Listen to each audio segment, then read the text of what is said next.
Welcome to GWRI 202, and this lesson on introductory paragraphs. You only get one chance. Since you only get one chance, you must be bold, you must be intentional, you must be strategic, because first impressions are too valuable to leave to chance. Be bold. Like these skydivers, don't be afraid to jump out of the plane. Say things in a different way. Say things in a new way. Be bold and be interesting so people will want to read what you write. Be intentional. Do you think these gentlemen planned out what they were going to do once they got out of the plane? They had to be in the right place. Plan what's going to be in your first paragraph, as we must be intentional to be good. And be strategic. Write with a purpose. This gentleman definitely had a purpose when he skydove, read with a sign, "Happy Birthday, Ollie." I'm sure that he achieved his purpose. You and I, as writers, need to achieve our purpose in our introductory paragraphs. Do you read a paper? Do you read the whole newspaper? Not me. I start off, I look at the headline. If I'm interested in the headline, I'll continue reading. I'll look at the pictures. I'll look at the graphics. I'll look at the charts. I'll find things that interest me. And then I'll decide to read an article in the paper. And then I may not read the whole article. I read the introductory paragraph. If the introductory paragraph grabs me, I will continue to read. If the introductory paragraph does not grab me, I will go on to something else. Ladies, think about a first date. You were bold, you were intentional, and you were strategic. I am sure that you carefully chose the clothes you were going to wear on the date. I'm sure that you paid particular attention to your hair and to your makeup. Men, we were concerned about how we smelled. If we didn't carefully choose our clothes, at least we chose our clothes. And definitely we looked at our car to make sure that our car was clean, because we know that we wanted to make a good first impression.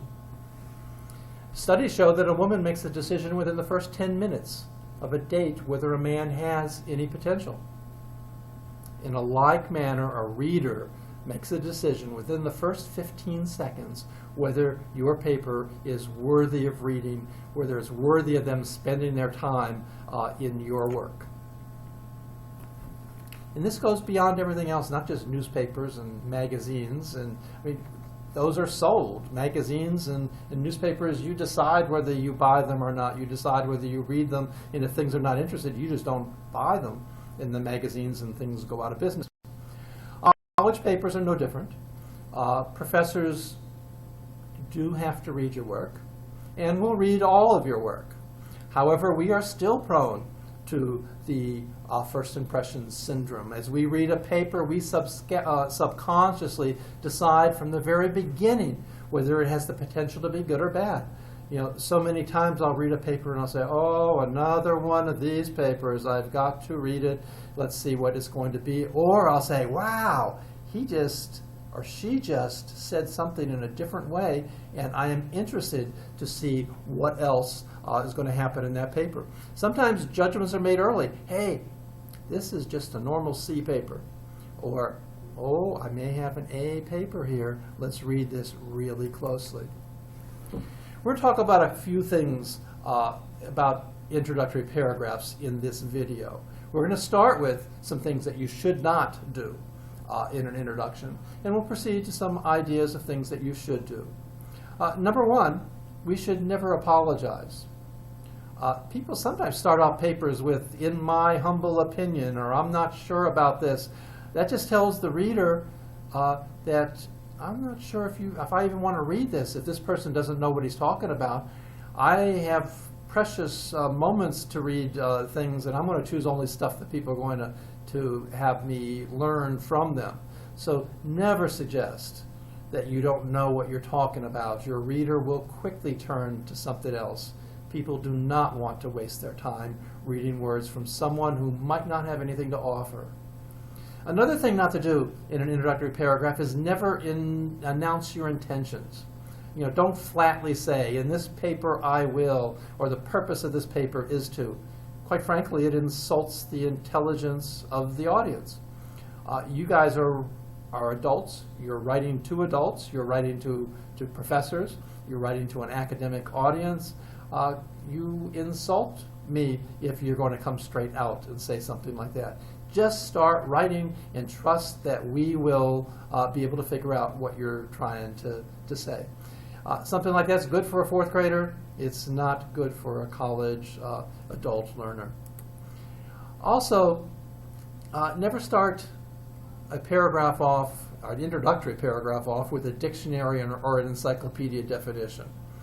Back in my day, my generation, this was a very common way to open a introductory paragraph.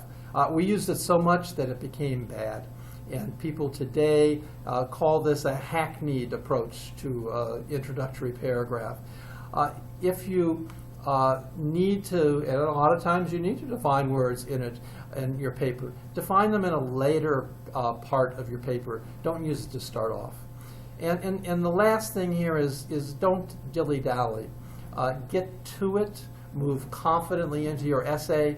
Your introductory paragraph should grab the attention of the audience, should make a point, should prepare them for what's to come.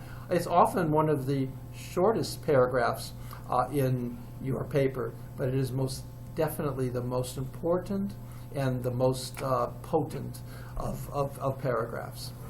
We're going to talk about some good approaches for introductions, and we're going to break this up a little bit from me just talking to you. In a moment, I'm going to have you click on the link in the middle of this page. You're going to read some things about good approaches for introductions. There are many, many, many approaches. In this little paper, we're going to look at 5 of the approaches. Each one of them has the purpose of grabbing the audience, getting their attention, making them want to read further, and then focusing them on what you're going to be writing about. So at this moment, I would like you to please pause this video, click on the introductory paragraphs in the middle of the page, read this 5-page document.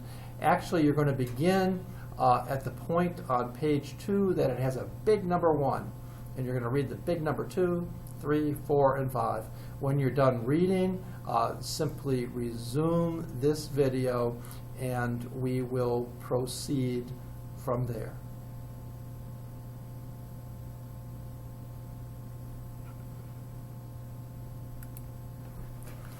I want to look at the example given in the big number 1 that we just read. And the example here was where we were using an historical event to draw interest to our paper. And this particular paper is a paper written by Juan Williams. It's entitled Integration Turns 40. It was written in 1994. And Juan Williams is going to talk about how segregation is not too much better in 1994 than it was in 1954. Look at his beginning paragraph. The victory brought pure elation and joy. It was May 1954, just days after the Supreme Court's landmark ruling in Brown versus Board of Education of Topeka, Kansas. At NAACP headquarters in New York, the mood was euphoric. Telegrams of congratulations poured in from around the world. Reporters and well-wishers crowded the halls. Note what Juan Williams did in this paragraph. He made a mind movie. He created a picture. In my mind, and I hope in your minds, you're seeing these people just running around and jumping up in excitement. It's at NAACP headquarters in New York, so the audience is African American men and ladies celebrating all the things. Brown versus the Board of Education of Topeka, Kansas was the big case in 1954 that said that separate but equal was not constitutional, and was the beginning of the Civil Rights Movement. Juan Williams used this picture, used this historical event to draw us in and create a picture and see exactly what segregation, and he's going to talk further on. You'll see at the bottom of that slide, after reaching back 40 years to bring up the landmark Supreme Court decision that started school desegregation, this article discusses school segregation in the present time. He used one little device to draw us in and make us interested. The next one is from Lori Goring, and it's from a paper called Going, Going, Gone to the Auction.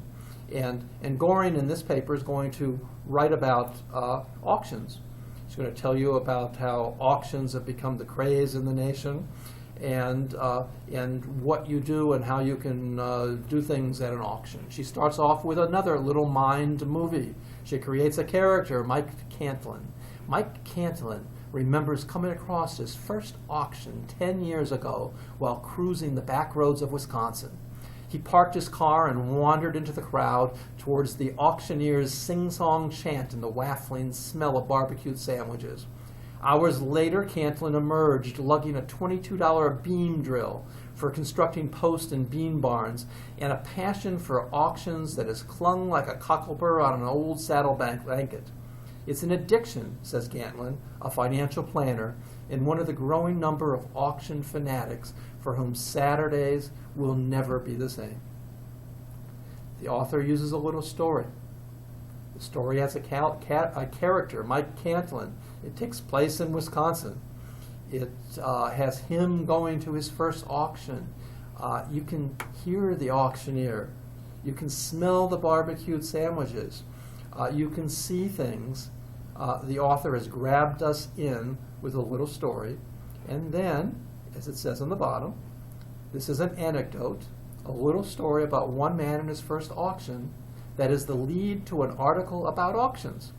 In this article, the author explains what auctions are, how to spot bargains in auctions, what to do to protect yourself from at auctions, and other facts about auctions and the people who go to them. An author using a device to grab us in and make us read and become very interested in their works. The third device here was using some surprising facts. We're taking an article from Kathy Perlmutter and Maureen San Giorgio. It's called 60 Seconds That Can Save Your Child. And the article really is about things that you can do to make sure that your child is not hurt and how you can keep your child safe, which is something that we all are very concerned about. She begins with a surprising fact. In fact, she begins with a surprising statement at the beginning before she even gets to that surprising fact that just grabs you and makes you want to read. Have a minute? Good, because that may be all it takes to save the life of a child, your child. No surprising fact yet, but you know what?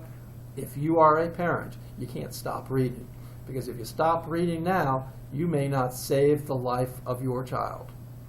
Accidents kill nearly 8,000 children under the age of 15 each year, and for every fatality, 42 more children are admitted to hospitals for treatment. Yet such deaths and injuries can be avoided through these easy steps parents can take right now. You don't have a minute to lose. The author grabs us. The author makes us want to read their paper. The author is telling us, what I've got in the rest of the paper is worth your reading. At the bottom it says this article begins with a surprising fact that 8,000 children die each year from accidents. The article then lists 7 easy actions a person can take to help guard their child against accidents. These range from turning down the water heater to 120 degrees to putting firearms under lock and key. The person could have just started off with an introductory paragraph that says, you know what, I'm going to tell you some stuff that you can use to keep your kids safe, but I'm not sure if everybody would have stayed with the article they use some good techniques to draw us into the article. Our fourth paper is from Will Manley. It's called Dear Taxpayer. Another device that good authors use is to throw names around. In this particular case, he got me because my favorite author is Stephen King. I owned every first edition up until the time that he did not release his first editions. He sold them and gave them away to personal friends, of whom I'm not a personal friend. But I have every single book that Stephen King ever wrote. So now, when I see the name Stephen King in there, it grabs my attention. The most widely read reader in America today is not Stephen King, Michael Crichton, or John Grisham. It's Margaret Milner Richardson, the Commissioner of the Internal Revenue Service, whose name appears on the 1040 Forms and Instructions booklet.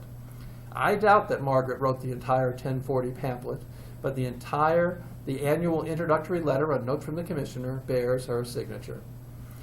This is an introduction to a paper about the IRS and income tax, but they grabbed us with some authors' names, and then with a little bit of humor. I'm sure the paper's not about Margaret, what's her name? Margaret Milner Richardson. It's going to be about the Internal Revenue Service, but it grabbed us with some names and got us to read. The last example that we're going to talk about, and we are close to the end of this video, the last uses the device of just throwing expository facts, declarative facts at people. It's very difficult to manage. You have to know exactly what you're talking about. You have to research and find all the facts, but it's a very wonderful technique used by good authors. Note how Tim Lindemuth uses it here. In the College of Veterinary Medicine and Engineering, for example, nearly 1/3 of the teaching faculty may retire by the end of 2004. In the College of Education, more than 1/3 of the professors are 55 years old or older. The largest turnover for a single department is projected to be in geology.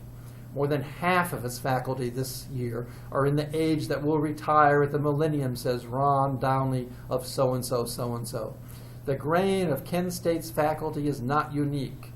A Regents report shows approximately 27% of the faculty at the 6 state universities will retire at the end of this decade, creating a shortage of senior faculty. Notice the technique: fact, fact, fact, fact, fact, all leading up to the fact that you want a job as a professor in Kansas. It's the time, because all these guys are getting old, they're going to retire, they're going to die off, and they're going to be jobs. In conclusion,